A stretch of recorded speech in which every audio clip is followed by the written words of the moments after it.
Merci. Je tiens à remercier mes amis de la presse, publique et privée aussi les correspondants des presses étrangères.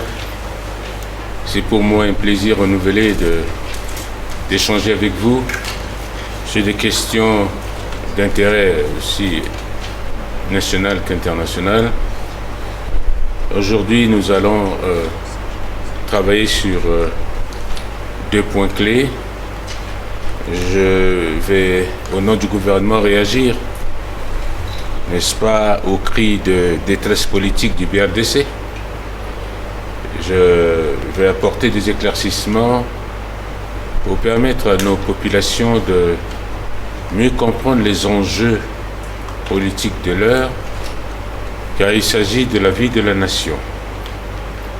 Aussi, je parlerai un peu du forum de haut niveau qui s'est tenu à Bangui sur le déplacement forcé des populations et aussi le rôle du secteur privé dans le cadre de l'amélioration des conditions de vie de nos compatriotes qui, pour des raisons de sécurité, sont éparpillés un peu partout. Je reviendrai un peu sur des préoccupations de vos collègues sur la SODECA. J'avais promis de revenir sur un certain nombre de points rappelés, non seulement dans nos discussions, mais les efforts qui sont faits dans ce domaine-là, parce qu'apparemment, vous n'avez pas assez d'informations sur ce que fait le ministère de l'Énergie en ce qui concerne l'accessibilité à l'eau potable. Je voudrais rassurer mes compatriotes et dire aujourd'hui que lorsqu'on fait de la politique, c'est vrai, on a des options, on a une vision et on a aussi des propositions pour assurer le bien-être de nos compatriotes. Le président de la République, dont le peuple lui a confié sa destinée depuis le 30 mars 2016, n'a cessé de travailler pour le bonheur de ce peuple. Et nous savons aussi que ce pays sort de loin, les conditions difficiles. Je vous avais dit qu'au lendemain de la prise de fonction du président de la République, l'état des lieux montre que ce pays sort de loin. Il faut le reconnaître, nous étions dans un gouffre. Personne ne peut le nier. Et les responsables de ce gouffre-là sont là, en donneurs de leçons. Ceux qui ont contribué à désosser la RCA sont là. Ils sont encore là en train de faire de la politique. Ils se donnent une certaine virginité politique qu'ils n'en ont pas. Et ils pensent que leurs vieilles méthodes, leurs vieilles recettes leur permettront d'accéder au pouvoir. Mais c'est une peine perdue pour eux. Je tiens à le dire haut et fort. J'ai suivi avec attention la conférence de presse organisée par le BRDC qui d'emblée a exprimé son désarroi, il faut le dire, et a demandé la démission du gouvernement face au drame du 25 juin 2025. Ce drame, dis-je, dû à l'explosion d'un transformateur de l'ENERCA. Cette explosion, il faut le dire, a créé des bousculades. Bousculades ayant entraîné la mort d'une vingtaine de nos jeunes enfants. Est-ce que c'est le gouvernement qui a provoqué ces bousculades?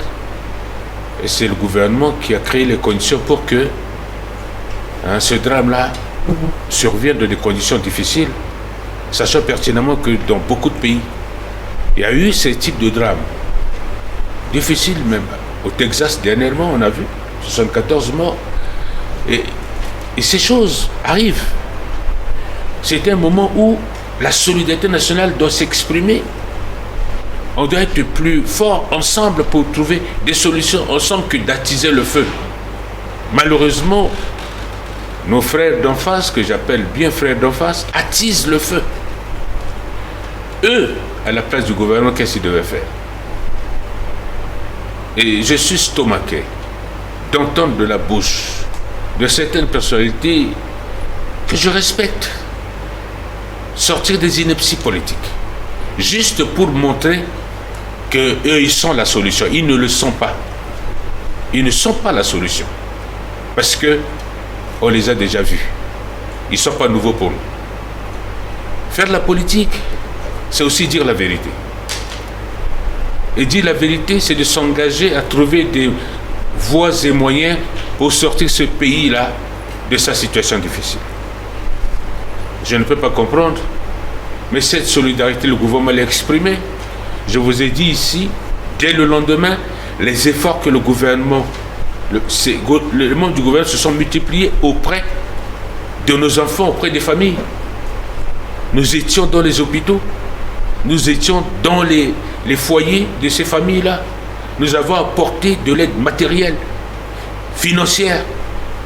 Nous avons assisté ces parents. Qu'est-ce que ceux du BRDC ils ont fait?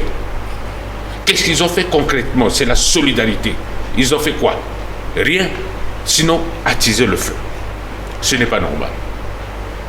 C'est trouver l'occasion pour censurer le gouvernement et ne pas reconnaître les efforts qui ont été faits malgré la situation difficile. Mais laissons les familles faire leur deuil. Je l'ai dit, je l'ai répété, j'ai écouté attentivement les différents leaders. J'ai écouté leurs réponses. Mais je suis un peu déçu.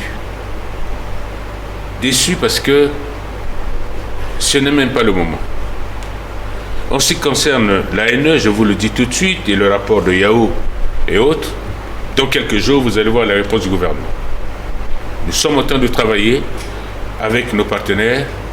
Le gouvernement va vous donner une réponse claire. Mais je tiens à le dire tout de suite que les élections générales auront lieu à bonne date. Ces élections sont constitutionnelles. Il n'y aura pas de transition comme rêvent certains acteurs. Ils perdent leur temps. Il n'y aura pas de transition. Les élections auront lieu à bonne date, je vous le dis. Je suis d'autant plus surpris des analyses et des développements qui sont présentés dans leur conférence de presse. Cette suffisance et cette arrogance politique qu'ils affichent prouvent plutôt leur insuffisance dans la compréhension des vrais problèmes de ce pays. Parce qu'ils sont aux antipodes des réalités. Le cynisme politique pousse nos frères du BRDC à formuler des propositions qui sont aux antipodes de la réalité politique. Je me demande s'ils sont sur la planète Terre. Même des éminents juristes qui font partie de cette entité ont perdu leur latin politique en s'accrochant vaille que vaille à une constitution qui est décédée depuis. Je n'ai jamais vu ça. La constitution du 30 mars 2016 n'existe pas. Le gouvernement qui gère le pays, la République centrafricaine est gérée à travers une loi fondamentale qui est celle de 2023. Est-ce que ça on a besoin de démontrer quoi? Est-ce que le peuple qui a voté majoritairement cette loi ne doit pas être respecté? Ceux qui veulent justement travailler pour ce peuple doivent respecter ce peuple. Est-ce que les gens comprennent que le pouvoir appartient au peuple? Ils raisonnent comme s'ils sont au-dessus du peuple, ce qui est inadmissible. On parle du dialogue, Mais en réalité, on ne veut pas le dialogue. On ne veut pas le dialogue. On cherche des artifices permettant d'arriver à ce qu'ils veulent. On a pensé pouvoir récupérer ce pouvoir par la force, mais c'est impossible de récupérer par la force parce que maintenant l'État est debout. L'État a les moyens pour faire face à toute éventualité. Comme on ne peut pas le faire, maintenant il faut trouver d'autres moyens, malheureusement, avec des arguments faciles pour faire croire que ce gouvernement n'est rien, ce gouvernement ne fait rien, ce gouvernement des incapables, eux ils sont les meilleurs. On les a vus, ils ne sont pas les meilleurs. Les meilleurs participent au développement de ce pays, pensent d'abord à l'intérêt national. Je voudrais dire que je suis un peu surpris parce que en leur sein, on voit ce qui se passe, des défections successives en leur sein. Ce groupement est devenu une coquille vide. Il n'y a plus personne. Ils crient fort, mais ils n'ont plus personne derrière eux. J'avais dit en ce qui concerne le dialogue, j'ai donné clairement la position du gouvernement. Le président de la République, lors du déjeuner de presse, je vous le redis encore, vous étiez là. Il vous a dit des choses qu'il ne devait pas dire. Et eux, ils ne vous l'ont pas dit. Ils ne vous l'ont pas dit qu'ils ont écrit au chef d'État. Eux, ils ne vous le disent pas. Ce qu'ils disent en catimini, ils ne vous le disent pas. Pourquoi? Il faut qu'ils le disent. Leur démarche, pourquoi ils ne vous donnent pas les détails de leur démarche? Nous sommes pour le dialogue. Nous acceptons. Ce sont nos frères. S'il y a des incompréhensions. Mais ce dialogue-là se fera dans le cadre de cette nouvelle constitution, pas autre chose. Je suis clair et je le réaffirme. Ce dialogue se fera dans le cadre constitutionnel. Pas en dehors de la constitution. Nous sommes une république, bon sang. Je ne comprends pas. Ce n'est pas à eux de nous dicter leur volonté. Là, je suis clair au nom du gouvernement, que mes compatriotes la comprennent, que ce dialogue qu'ils brandissent en réalité, ce sont des subterfuges. Ils cherchent d'autres moyens. Parce que s'ils sont sincères, je pense qu'ils doivent étaler clairement. Parce que je suis là, au nom du gouvernement, je vous le dis, nous avons une ligne infranchissable, c'est la ligne rouge. On ne touche pas la Constitution du 30 août 2023. Que ce soit clair qu'ils comprennent. Et que nous voulons discuter l'amélioration des conditions pour aller aux élections. Nous sommes prêts pour les élections inclusives. Tout le monde doit participer. On ne peut pas empêcher quelqu'un de participer, que ce soit les élections locales ou les élections générales. Mais tout est fixé dans le dispositif constitutionnel. Là, que ce soit clair, ce niveau. Je voudrais rappeler à nos compatriotes qu'aujourd'hui, et plus que jamais, le gouvernement ne se laissera pas faire. Ces intimidations, pour nous, n'est que feu de paille. Nous sommes prêts à trouver des solutions dans le cadre d'une bonne organisation des élections. Là, ce n'est pas discutable. On va le faire ensemble. Ceux qui sont d'accord pour nous accompagner dans ce sens-là, on ira. Mais les élections, je vous le dis, auront bel et bien lieu. Et vous savez, les élections locales, je vous le dis, ne sont pas liées à la Constitution. On peut le repousser éventuellement. Ça ne pose pas de problème en tant que tel. Si on se rend compte on verra, si les conditions ne sont pas remplies, on peut bien repousser les élections locales. On peut, pourquoi pas, je le dis comme ça, les coupler avec les élections de décembre, pourquoi pas. Je le dis comme ça. Ce n'est pas encore officiel. Mais vous allez avoir la position claire du gouvernement dans les prochains jours, puisque nous sommes dans les consultations et au niveau du processus du comité stratégique, nous en discuterons. Mais en écoutant ces arguments on nous donne l'impression que tout va mal. Ces gesticulations politiques des leaders du BRDC sur des questions liées à la sécurité. Un éminent membre du BRDC demande à ce que le chef d'État fasse le bilan de la situation sécuritaire, le bilan de la sécurité de ce pays. Écoutez, bon sang, le 30 mars 2016, quelle était la situation sécuritaire dans ce pays? Ils étaient là. Et aujourd'hui, 10 ans après, mes compatriotes, dites-moi si ce pays n'avance pas sur le plan sécuritaire. Dites-moi si l'armée maintenant ne fait pas la fierté de notre pays.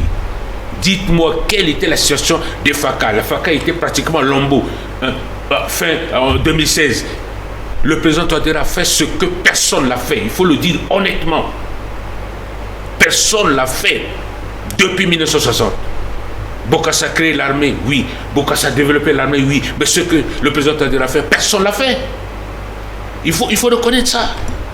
Tout n'est pas bien, tout n'est pas propre, tout n'est pas excellent. Mais reconnaissons au moins qu'aujourd'hui, notre pays avance sur le plan sécuritaire. Vous circulez, n'est-ce pas? Il y a quelques faiblesses, on essaie de corriger, on travaille, mais reconnaissons-le. Mais certaines personnes, des personnalités, pas des moindres, dire qu'on lui a dit qu'il fasse le bilan de la sécurité. Écoutez, c'est pas visible ça? Ce que vous voyez?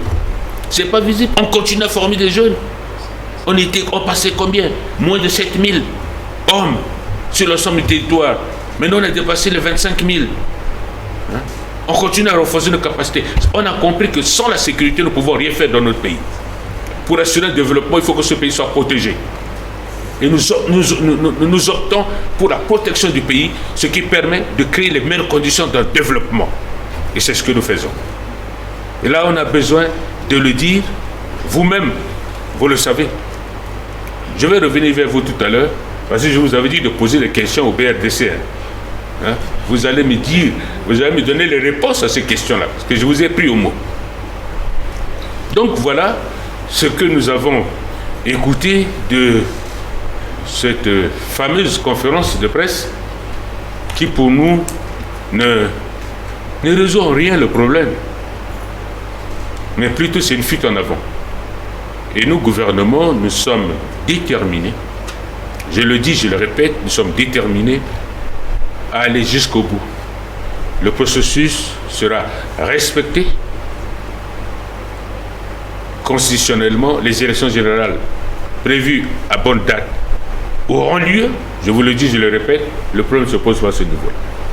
Donc, dans les prochains jours, je reviendrai ici pour faire le compte rendu de la position du gouvernement sur la base du travail que nous sommes en train de faire.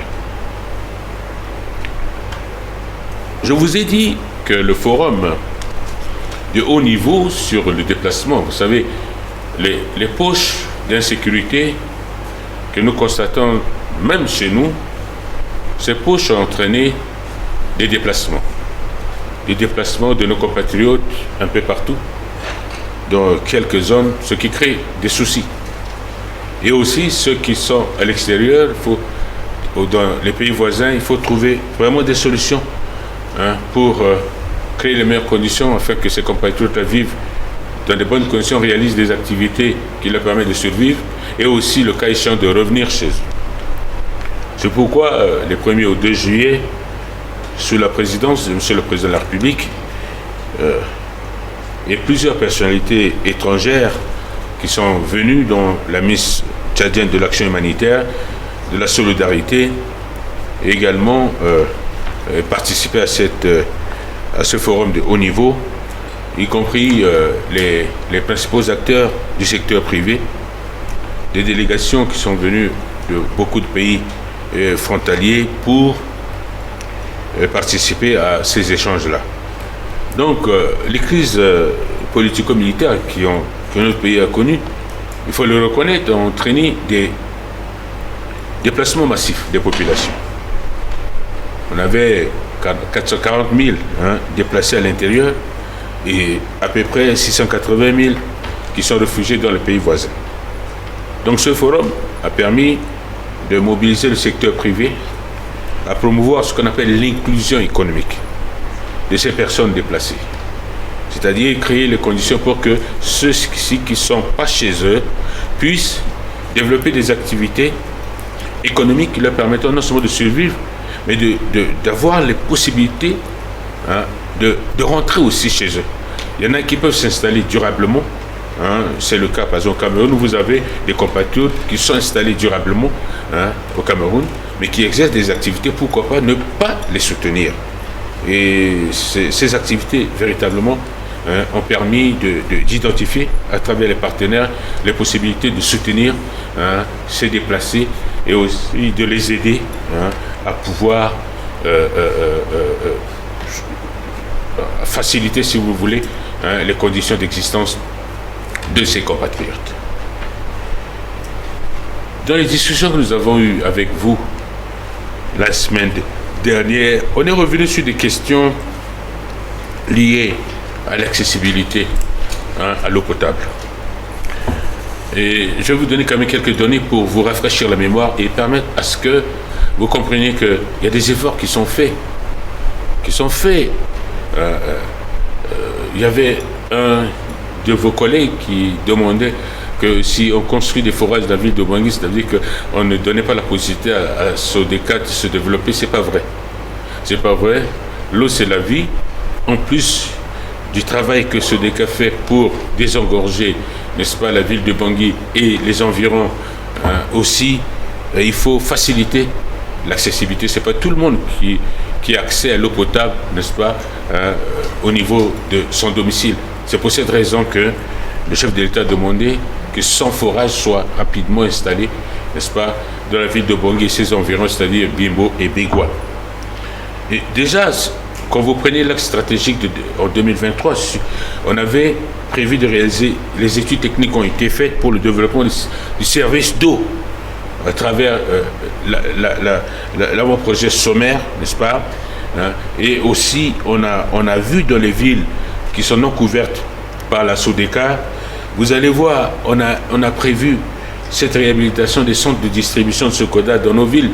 Il y avait des problèmes, ces centres ont été réhabilités pour faciliter, c'est ce qu'on appelle les villes secondaires, pour faciliter, n'est-ce pas, l'accessibilité à l'eau. Et aussi il y a des nouveaux, n'est-ce pas, ouvrages d'eau potable qui ont été construits, n'est-ce pas, au profit, n'est-ce pas, d'au moins 2000 habitants et mini-systèmes et des microsystèmes également d'alimentation d'eau qui ont été installés dans les villes de plus de 2000 habitants. C'est ce qui a été fait. Ces réalisations, déjà vous partez de 2003, avec la finalisation des études d'avant-projet sommaire pour l'alimentation en eau potable, n'est-ce pas, dans 7 chefs-lieux des préfectures de Birao, Poire, Délé, Kagabandro, Sibid, Bria et Bangassou. Et aussi, on est allé plus loin parce qu'on a mis en service des centres de distribution secondaire de Sodeka à Berberati et Bombari, vous pouvez vérifier. Il en est de même également des démarrages des travaux de réhabilitation du système de distribution d'eau à Bozoum et Bambari. Je le dis pour que vous vérifiez. Et on a construit 6 mini-systèmes également. Et 8 postes d'eau autonomes à énergie solaire. Avec 53 kiosques à bornes. Et 11 branchements particuliers. Tout ça sont des efforts qui ont été faits. Vous partez de 2023 à 2024. Déjà 2024, on a finalisé les études techniques déjà d'AEP, c'est-à-dire également de l'électricité à l'horizon 2030, dans les villes de Sibu, Kagabandro, aussi Bria, Birao, Bangassou, Bois et Ndéli. En plus de ça, on a construit une nouvelle station de pompage d'eau brute. La station qui flottante sur l'eau Bangui que vous voyez, d'une capacité de 2300 m3/h. On a remplacé l'ancienne conduite de refoulement d'eau qui a été remplacée. Mais maintenant, un travail se fait de canalisation. On a remplacé tous les anciens, n'est-ce pas, systèmes de canalisation vétustes. Ce qui a été fait. Il y a 600 nouveaux forages d'eau et également 50 mini-systèmes d'alimentation en eau potable sur l'ensemble du territoire, afin que l'eau potable ne soit pas un facteur vraiment limitant au développement économique et social de notre pays. Il y a 2000 anciens forages qui ont été rééquipés de pompes à motricité humaine. Tout ça, c'est ce qui a été fait. Et on continue à le faire. Donc la viabilité des taux de résultats ici, d'accessibilité, est rendue finalement effective grâce à l'appui multiforme des acteurs, n'est-ce pas, nos partenaires traditionnels, l'Union européenne, la BAD, la Banque mondiale. Tous ceux-ci ont contribué efficacement, et l'UNICEF aussi, n'est-ce pas, même les partenaires bilatéraux ont contribué. Et le travail important des ONG sur le terrain ont permis de pouvoir faciliter l'accessibilité, n'est-ce pas, de l'eau potable. Mais c'est vrai, les besoins sont énormes, il faut le reconnaître.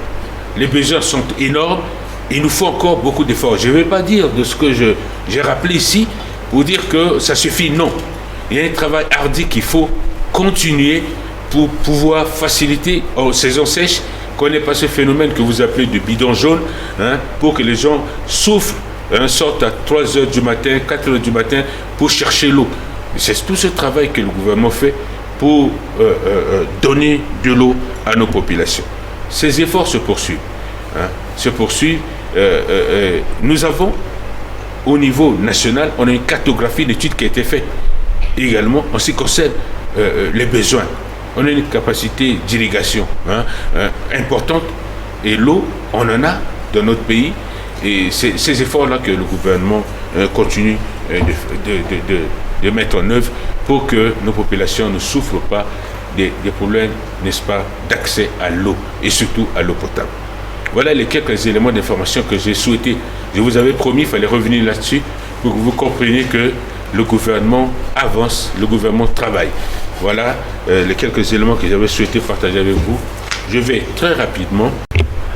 Oui, je suis Pascal Issa-Boutene, directeur de publication du journal Fair Play. En tout cas, en vous suivant tout à l'heure, je félicite le gouvernement centrafricain par rapport à cette bonne nouvelle que vous venez de nous annoncer, que les élections générales auront bel et bien lieu en date d'ici le mois de décembre. Et ma première préoccupation, monsieur le ministre porte-parole du gouvernement, c'est à propos de ce que vous avez dit tout à l'heure, que les élections locales ne sont pas liées à la Constitution. À tout moment, on peut repousser ou soit organiser, couplé avec les élections générales. Monsieur le ministre porte-parole du gouvernement, je dis bien si, c'est une condition, au cas où vous allez organiser ces élections en même temps que les élections générales. Voyez-vous pas qu'il y aura beaucoup de charges, parce que c'est pour la première fois que vous allez organiser ce genre d'élections, et ça fait plusieurs années que notre pays n'a pas organisé les élections locales. Et ce n'est pas une manière d'aller bâcler ces élections locales. Et puis, quelque part aussi, je ne sens pas bien l'engouement de ces élections locales à travers Bangui, la capitale, pour ne pas parler des provinces. Pour terminer, monsieur le ministre porte-parole, vous êtes notre ministre, ministre de la Communication. Jusqu'à aujourd'hui, on ne sait pas, est-ce que le gouvernement a déjà fait un geste pour la subvention à la presse indépendante? Parce que l'année dernière, ça a duré. Je ne sais pas pour cette année, est-ce que le gouvernement a déjà fait un geste? Merci beaucoup.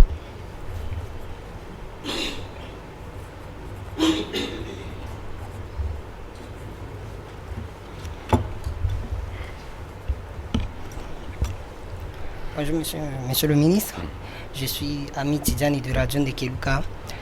Je pense que j'ai beaucoup de questions, mais je vais me résumer à 3. La première question, nous avons lu sur la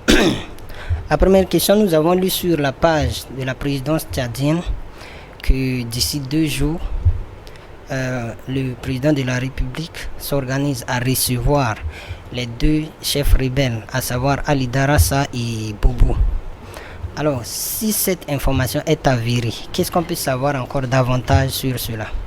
Ça, c'est la première question. La deuxième question, ces derniers temps, nous avons constaté également que beaucoup de combattants armés ne cessent de déposer leurs armes.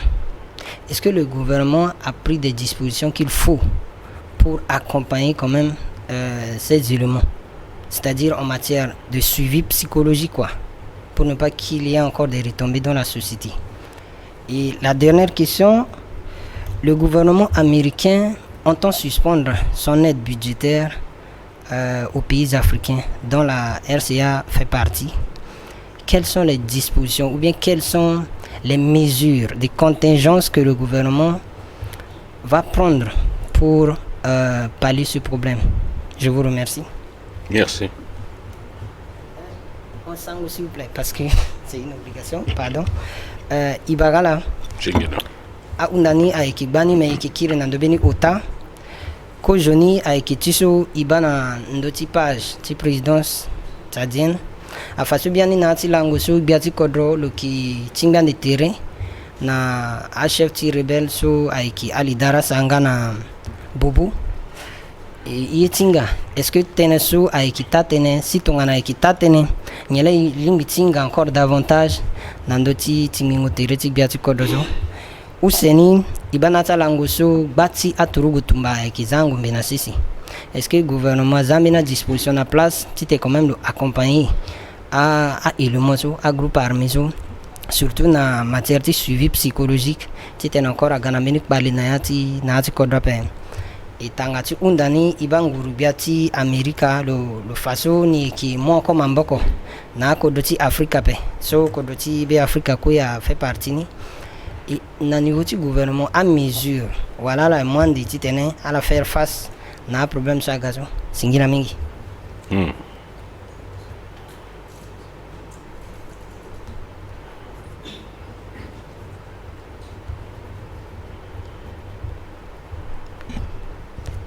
Et barala bien singira ci bato tere mingi apembi ki Carole Bisekwa ci dafono lingu songo oko chunda chimbila ita chimbi chijani alondo chundala nando teneti ala sakira lichi abumbi tumba na legeti pialoti biachi korosoro yo mboko chulu nala chisu mboko na gbechi buku ala ikega est-ce que ala lingbi chi tenala ga tonga na chi abangondo chikozo chi unda si ngorobia lingbi chi zaligi nala yamba chi linda na chi ngorobia wala lingbi chi walambeni a ketendo chi duchi sa kusana be Afrika dali chi so na bangondo chi ala ga na asioni mingi na moningi chi be Afrika akina machango boton susi alimi chi zilegi na ala.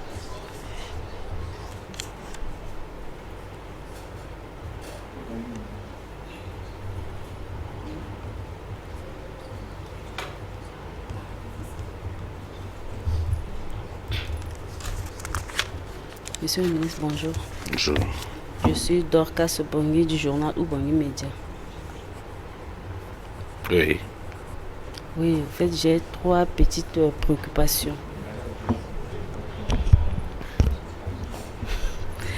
Oui, merci. J'ai 3 petites préoccupations, à savoir la situation dans le Ombomo inquiète encore. Que propose le gouvernement en vue de mettre fin à cette situation perdure?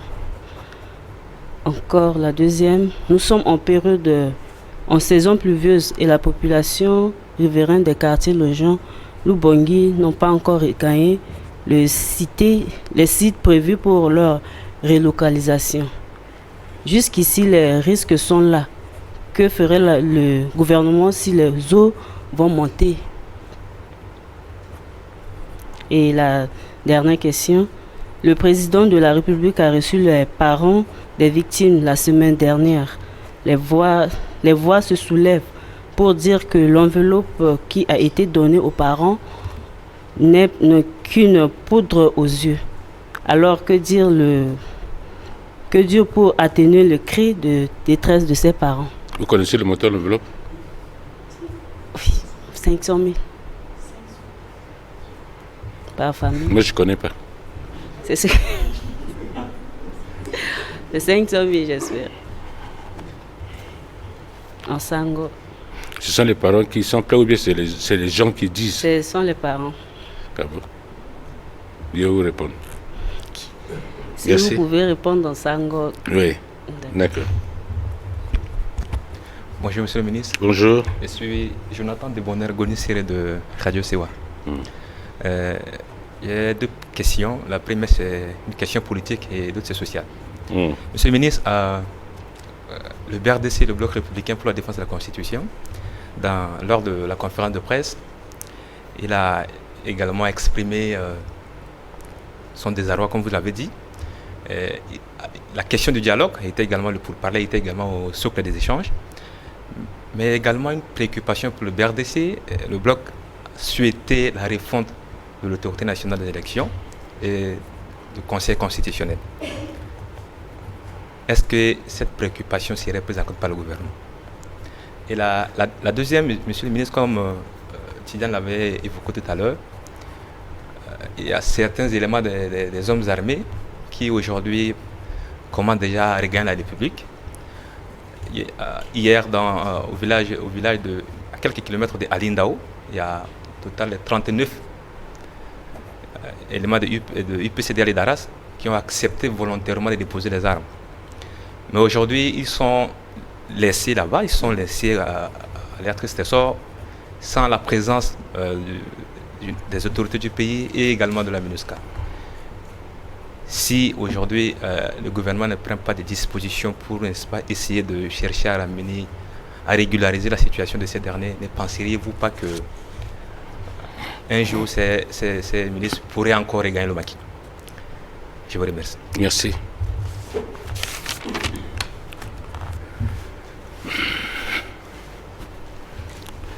Bonjour, monsieur le ministre. Ah, mais ça fait 6. Ok, allez-y. Je suis Bélisaire d'Orval Saoul. J'ai juste une question. Vous évoquez là tout à l'heure la montée en puissance des forces armées centrafricaines et leur capacité opérationnelle à protéger les civils. Pourquoi alors la République centrafricaine, ou soit les forces armées centrafricaines, continuent d'être accompagnées par des partenaires bilatéraux et multilatéraux, notamment les Rwandais et les Russes? Pensez-vous pas que toute cette somme dépensée pour la prise en charge de ces partenaires peuvent servir à répondre à cette problématique qui est aujourd'hui au sein de l'armée, notamment la question des PGA et du bon traitement des forces armées centrafricaines sur le terrain? Merci. Bien. J'espère qu'on a eu ici, en fait, plusieurs questions sur les 6 interventions de mes amis de la presse. Je voudrais remercier M. Boutené pour ces questions. En fait, c'est des précisions qu'il souhaite avoir. Les élections locales, je vous ai dit tout à l'heure, du point de vue constitutionnel, le gouvernement peut organiser les élections locales à tout moment. Ça fait plus de 40 ans qu'on n'a pas pu organiser les élections locales. Maintenant, les efforts sont faits. Je vous ai dit que bientôt, le gouvernement va prendre position, n'est-ce pas, clairement, puisque nous sommes en train de faire un travail et je ne peux pas devancer le gouvernement pour vous dire n'importe quoi. Vous aurez la substance bientôt. Et que je vous ai dit, au cas où, si on n'arrivait pas, le problème ne se pose pas, on peut bien repousser. Ça ne pose pas de problème.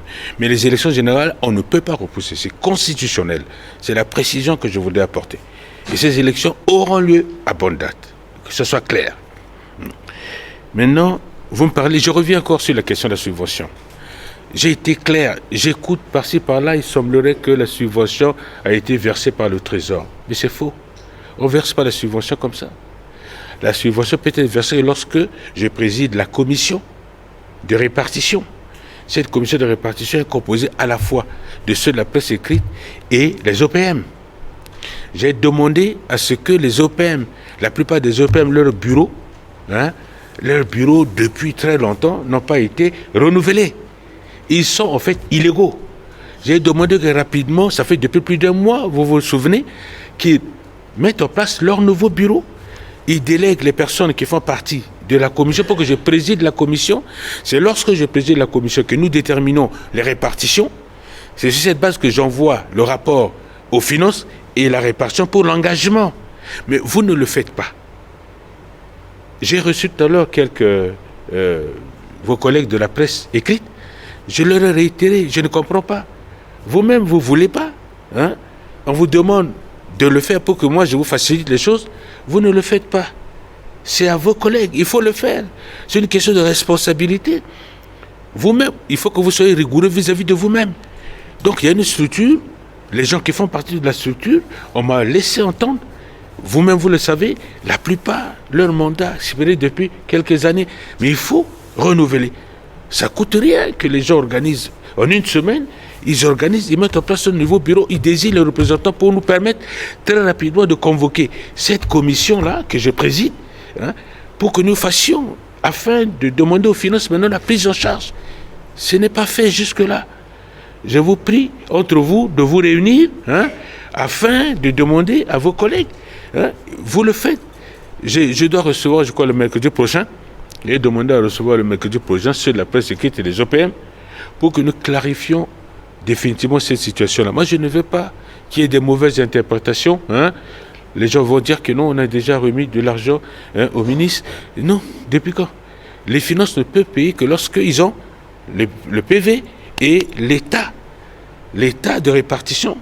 C'est ça, c'est sur cette base-là qu'on peut engager. Voilà la précision que je voulais apporter à vous tous. Hein, il faut dire à vos collègues de faire ce travail-là rapidement pour me permettre. Il ne faut pas qu'on traîne. Plus on traîne, on va vous payer un peu plus tard. Ce n'est pas normal. C'est ce qu'on avait fait l'année dernière. Dekiluka m'a posé la question pour savoir si la rencontre, il y a une rencontre qui est prévue. Je vous confirme que le 10 juillet, il va y avoir une rencontre importante à Bangui. Le ministre de la Défense sera là. Les principaux leaders protagonistes, c'est-à-dire Bobo de l'UPC, de 3R et Ali Darassa seront à Bangui. Il y a déjà une réunion préparatoire qui a été organisée, en prélude à cette importante réunion. Mais cette réunion vient justement renforcer ce travail qui se fait déjà. Vous voyez l'engouement de tous les rebelles, mais eux-mêmes, ils reconnaissent qu'ils ne vivent plus. Ils sont aussi dans la détresse, ils souffrent. Ils ne veulent plus continuer à souffrir autant. Ils veulent laisser. Ils en ont marre. Ils ne veulent plus. Et maintenant, c'est une occasion pour nous de pouvoir créer les meilleures conditions afin que la paix revienne définitivement dans le pays. Et c'est ce travail qui va être fait.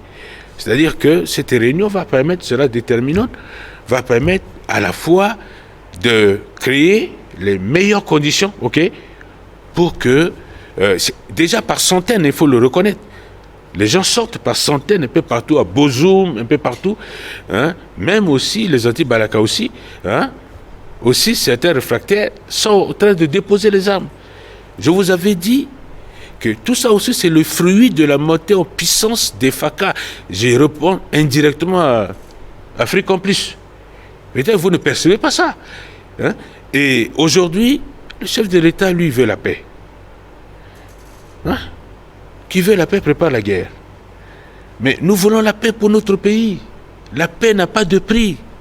Certains disent que, j'écoute déjà les voix qui sont contraires aux nôtres, disent que c'est le pays, l'autorité du pays est par terre, ceci, cela. Mais les gens, vous vivez ici les réalités de ce pays. Comment on va laisser les populations continuer à souffrir? Et aujourd'hui, l'appel du président a été entendu par tous ces acteurs-là qui ont compris.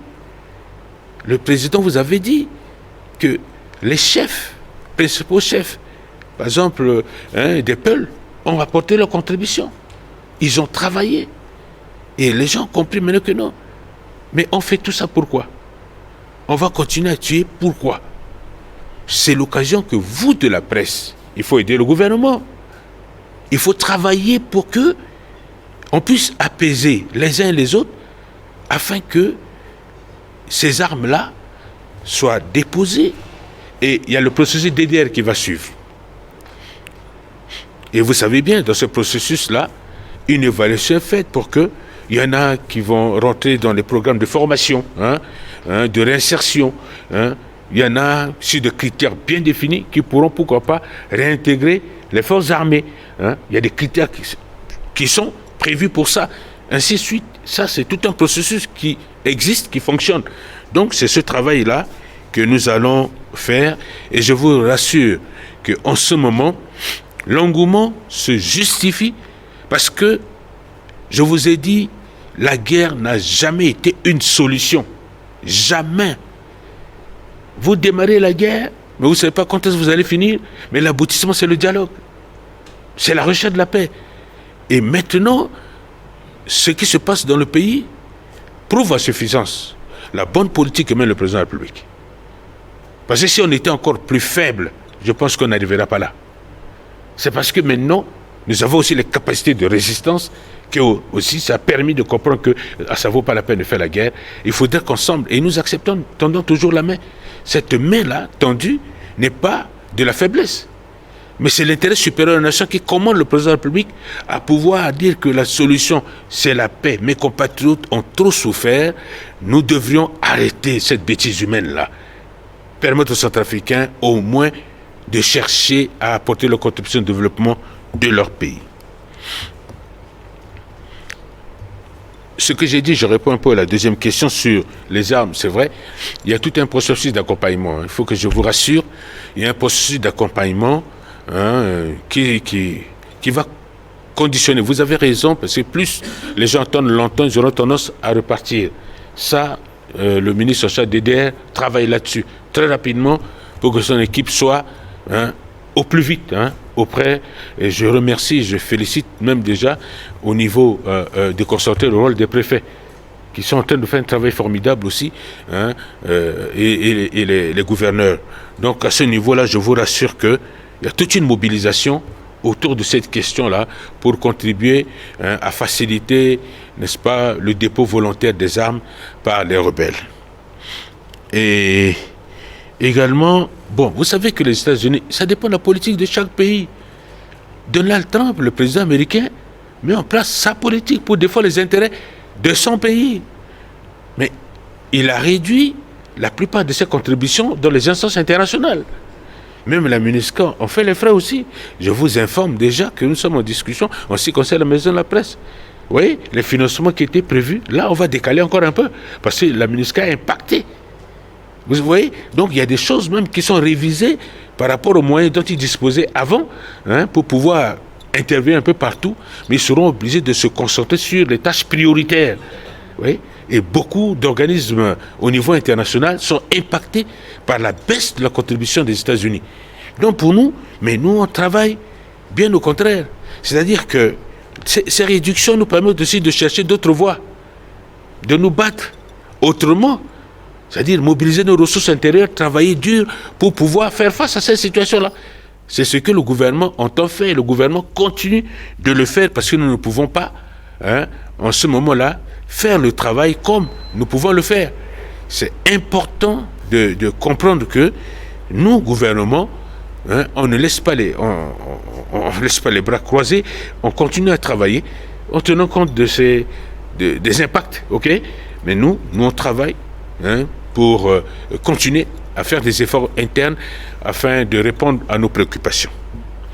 Bikiri mbitenangati sango kete tenti itati mchinde keluka fadu unda biten bikirangati sango mbiten itati ekwe na lango biani balus bala kotinze soike daso fade kota bumbi aduchana kodroti aturu paleso alsan lichi turu paleni so aike bobo ti 3h voilà ali darasa ti UPC na gbenye gbiati ti atolo ba no lege ti turugu ala gana na bangi kota bumbi aduende da bumbi so mulege ti tene abalege lege nyasi fade aita so kwela ni ser sara aturu pale so na gbetia la so ser sara sana na magi Afrika so ala zangumbi ala vena gati debati ngata ti tene ani kiawe ani zangumbi biani ba iso la grande di sala sola menango iso bitena so na chalango so wala vena ba aturu pale so ala mingi ala vena ko ala sigi na ko tangumbi ala sigitiza ala tenane ba pasi mingi ani tikiri ala ti 3h tanti kiti batanya machani ani tingbati ba pasi na mbana pe ala kwa konsitene ala tondani ala sigina ngombe titene ala za ngombe aketi nzoni teti kodorti tene so biati kodolo tene mbera solo toti tene akenzoni ala za ngombe mais za ngombe sa gatone tenti so turguté faso à londo a turguté à pingba bake aussi faso ala lutinga we akangangwa bakanzoni esagi birati tere amnagiti Afrika awalagi kui non akenzoni sirira kina kodrotie ba bibetik bati kodro na zomingi amana bena nila lo tombela lani ala bana nguso azo comme si tene ala vena kiri ala zangombe ala vena baso sarango bira ay gagagi na kbali na kodro bani lo sosi pumbiso ake zirigati te biane so akai biani e sambela titene zapasa na becha zukwe ala sola na sala sanamle bi Afrika so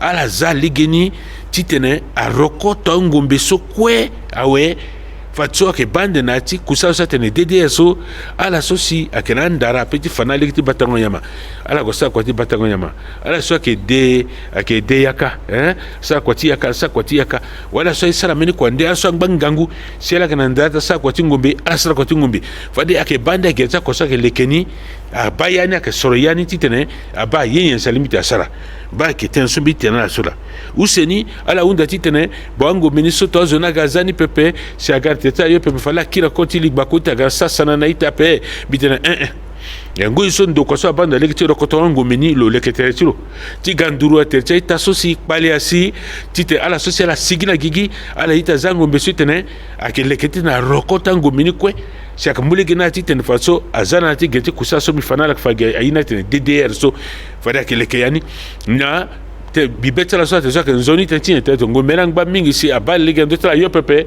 peut-être que mbita gbala ala petit kila kona tik bako mais igbuli si na ndo tene so we fade a gerte so ko so ke leke na kota bumbi so biati ko do jona na lini biani ti tene a lekeyani si a mulege ti tene a yiso kwata mla na legeni ngati unzani ala unda ti tene biani nguri biati ko dorti lani nguri zati se Amerika na ngoiso le gelekti kai mososo lo bulani na kodorti Afrika abato kodorti kona yani mimbiti da betala so ke porosoti kodorti ti Amerika so Donald Trump lo canadien lo sa so tati kodorti la lo tenani ngizaso ne muso ne kila tenani le kana kodorti ni boba kota ando kwati mbedo ti gigi koso la mulani ngiza lo kila ngiza ne kona gbeni asa se ando kwa so ko sa kana tik bali même pengbando kwa tala so te USAID so bisa fatanga te buzu France jape mais le kanga legi ti USAID angiza solani mingi la USAID so faso lo keni lo baso tene angiza so abubagina mbana na lo kanga legi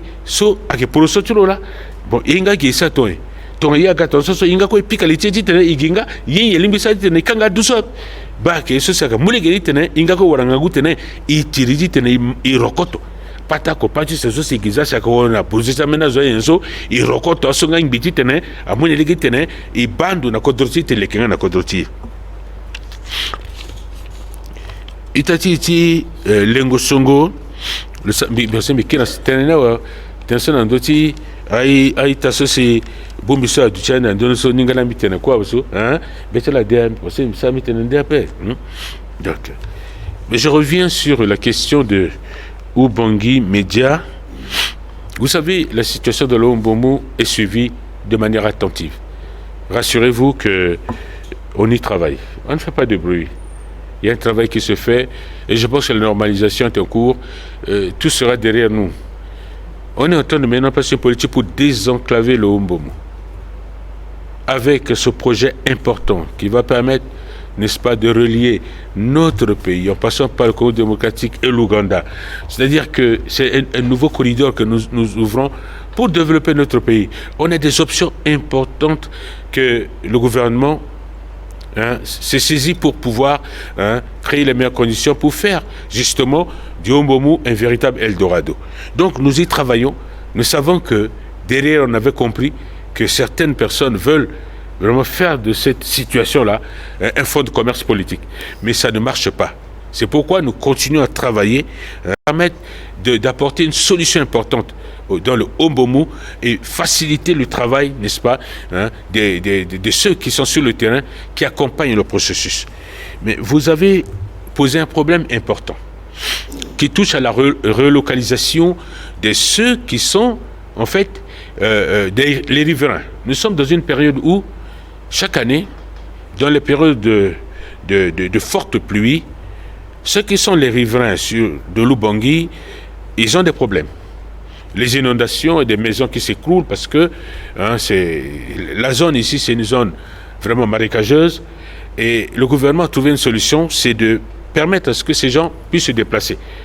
On a prévu à Palongo aussi de l'espace pour pouvoir installer ses compatriotes. Mais j'appelle toujours à la compréhension de nos compatriotes. Vous savez, il y a aussi plusieurs situations. Il y a une situation également de conflit lié également au foncier. Parce que on nous a fait comprendre que là où on les a installés provisoirement appartiennent à un individu qui dispose d'un titre foncier. Vous savez, la loi, c'est la loi. Qu'est-ce qu'il faut faire? Parce que là, il faut les reloger.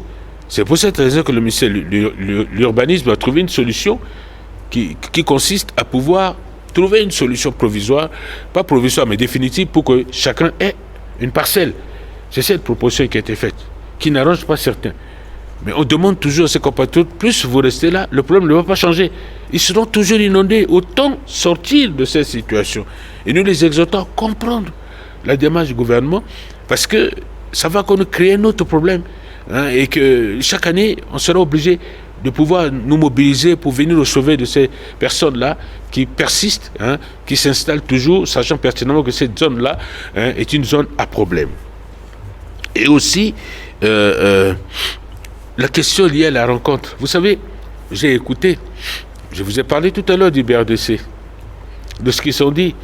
Et on écoute sur les réseaux sociaux, on nous parle des informations tronquées qui ont été publiées sur les réseaux sociaux, faisaient un état de 29 morts. Je vous ai dit que ce n'est pas 29 morts. Les familles étaient là. Je vous ai dit que nous avons travaillé avec les familles. S'il y a des familles qui estiment qu'on n'a pas comptabilisé, leur mort devait se présenter. Le chef d'État a reçu devant tout le monde les familles des élèves qui sont décédés. Quel est le plaisir que le gouvernement a pour pouvoir refuser de donner le nombre de décès?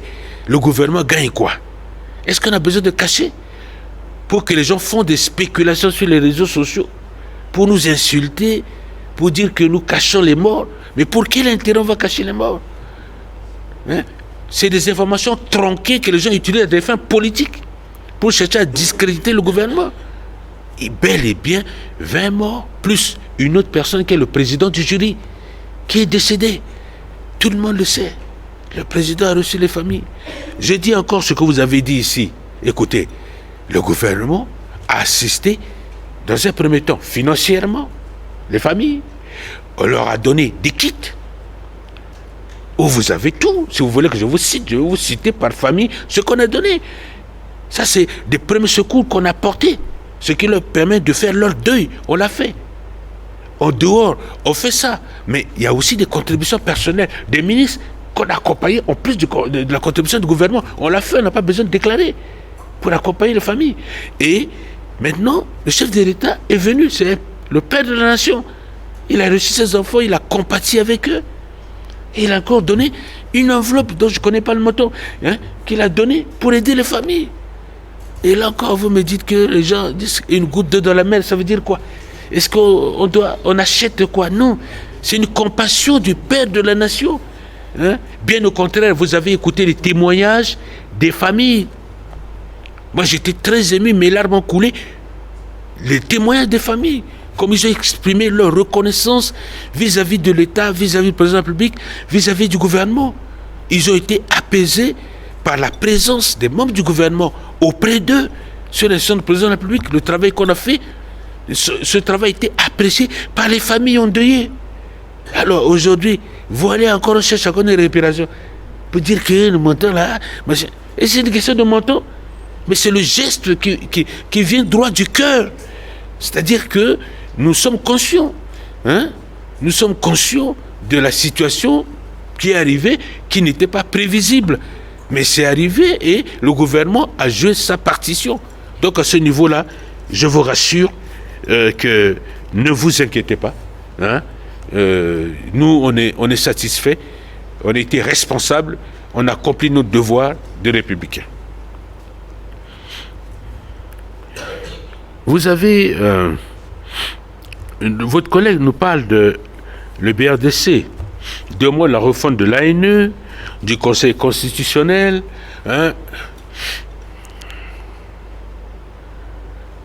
Les textes organiques du Conseil constitutionnel de l'ANE ont été remaniés par rapport aux nouvelles dispositions constitutionnelles. Et si aujourd'hui,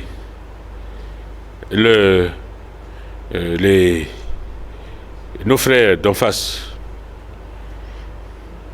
n'ont pas voulu participer. Est-ce que c'est de notre faute?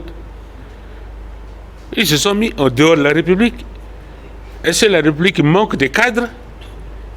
S'ils ne veulent pas participer, les Centrafricains sont là. On parle de Centrafricains qui veulent participer et ils travaillent.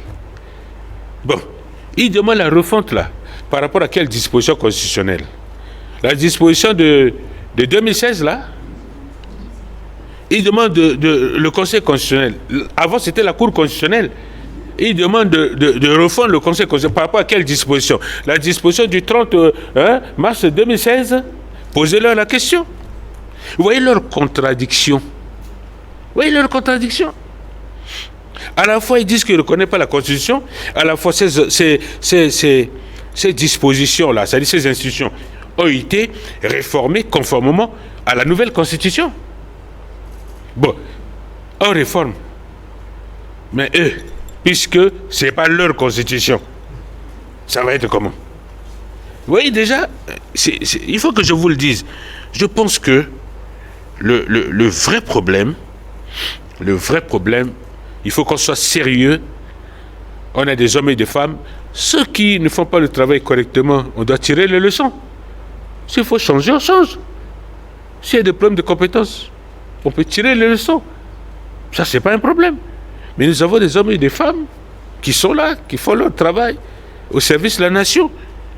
Alors, maintenant, vous me posez encore une question où j'étais un peu surpris que les Alindao, vous avez raison, 39 sont sortis, un peu partout, je vous le dis, ils sont sortis. On a les signalements, le ministre d'État en charge du DDR actionne pour que ces équipes soient déjà redéployées. Vous aurez les conclusions de la réunion du 10. Vous aurez les conclusions, l'action, les mesures qui seront prises. Vous allez voir, et l'engagement ferme de ces leaders-là, dans le cadre de l'accord qu'ils ont signé, pour déposer les armes, mettre fin à la guerre. Et ça, cette confirmation, puisque le Tchad se porte garant pour accompagner ce processus, nous sommes heureux, puisque nous arrivons maintenant au bout du tunnel, que définitivement on ne veut plus que les Centrafricains souffrent. Donc à ce niveau-là, rassurez-vous, il n'y a pas vraiment de souci à ce niveau-là.